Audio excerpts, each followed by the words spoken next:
আমরা দেখতে পাচ্ছি যে এই দলগুলো যারা এখন অভ্যুত্থানের পরে তাদের ৩১ দফার ন্যূনতম কোনো পরিবর্তন হয় নাই। আমরা দেখেছি নারীদের সংগ্রামে ভূমিকার কথা, আমরা পড়েছি এগুলো, এবং আমরা অনেকদিন দেখিনি নারীদেরকে সামনে। আমরা কয়েকজন নারীকে সামনে দেখেছি, এবং তার মধ্যে শেখ হাসিনা নারীদেরকে রাজনীতিতে যেভাবে নিয়ে আসার কথা, সেই পোর্ট্রেটটাকে, সেই দৃশ্যপটটাকে পুরোপুরি কলুষিত করেছে শেখ হাসিনা। এবং শেখ হাসিনার কারণে মেয়েরা আর কোনোদিন রাজনীতিতে আসবে, তার যে পোর্ট্রেচার, তার যে ভূমিকা, তার যে দৃশ্যায়ন, এই দৃশ্যায়নের কারণে মেয়েরা আর কোনোদিন মনে করে নাই যে মেয়েদেরকে রাজনীতিতে এগিয়ে আসতে হবে। তার একটা পিছনে একটা কারণ আছে। এই যে আপু বলে গেলেন ৩১ দফায় সবই বলা হয়েছে, কিন্তু এই যে তারা ডে কেয়ারের কথা বলছেন, তারা অমুক তমুক অনেক ধরনের নারীর ক্ষমতায়নের কথা বলছেন, কিন্তু তারা সুকৌশলে এড়িয়ে যাচ্ছেন যে একটা জিনিস দিয়ে বাংলাদেশে নারীর যে, আমরা বলবো না ক্ষমতায়ন, আমরা বলবো দায়িত্বশীলতা, নারীদের দায়িত্বশীলতা বৃদ্ধি পাবে যে কোনো একটা জিনিস দিয়ে। সেটা হচ্ছে যদি যেই সিটগুলোতে সংরক্ষিত করা আছে সেখানে প্রত্যক্ষ ভোট হয়। শুধুমাত্র প্রত্যক্ষ ভোট বাংলাদেশের নারী নেতৃত্ব যেটা বন্ধ করে রাখা হয়েছে আজকে 53 বছর ধরে।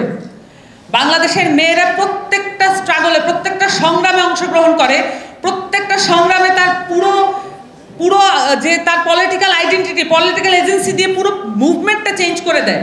এবং আমি 24-এর অভ্যুত্থানের সময় আমি বলতে পারি অন্তত 4টা মেজর ডিসিশনে বাংলাদেশের মেয়েরা বাংলাদেশের এই অভ্যুত্থানকে পুরো মোড় ঘুরিয়ে দিয়েছিল। কিন্তু সেখান থেকে আমরা দেখতে পাচ্ছি যে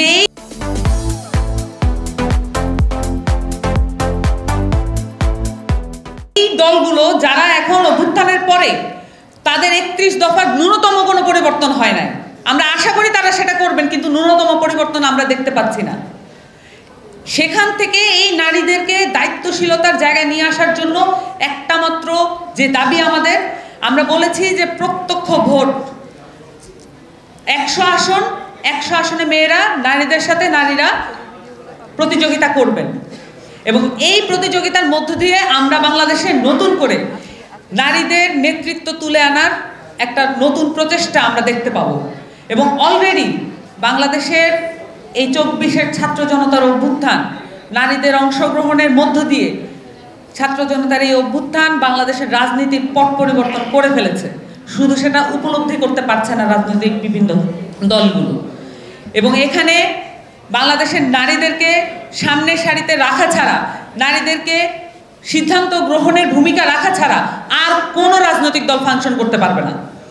আর কোনো রাজনৈতিক দলের পক্ষে এটা অ্যাচিভ করা সম্ভব হবে না যে তারা নারীদেরকে সামনে রাখা ছাড়া, তাদেরকে সিদ্ধান্ত গ্রহণের ক্ষমতা দেওয়া ছাড়া তারা আর কোনোদিন জনগুরুত্বপূর্ণ, জনপ্রিয় হওয়ার কোনো সুযোগ আর তাদের মধ্যে নাই। এটা বাংলাদেশে এই পরিবর্তন ঘটে গিয়েছে। এই ছাত্র জনতার অভ্যুত্থানের মধ্য দিয়ে এই পরিবর্তন বাংলাদেশের মেয়েরা ঘটাতে পেরেছে।